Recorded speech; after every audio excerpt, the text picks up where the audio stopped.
Hello everyone, my name is Vishal and welcome to my course Troubleshooting GNS3. In this course, we are going to discuss common issues with GNS3. That's all new users face and how to fix them. GNS3 is a network emulator software which is very popular among the network professionals.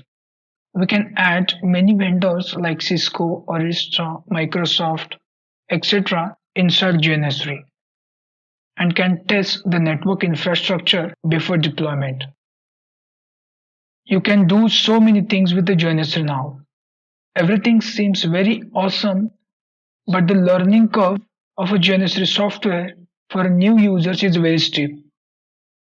Many people face many errors during the installation and configuration phase. I am a GNS3 community member since 2015. So I started using GNS3 when GNS3 version was around 1.4.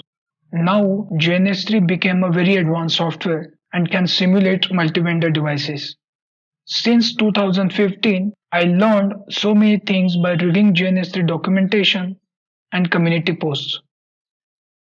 I also help users on GNS3 community to troubleshoot problems. Over a time, I have seen that so many users face the same common type of issues all the time with all the versions of a GNS3.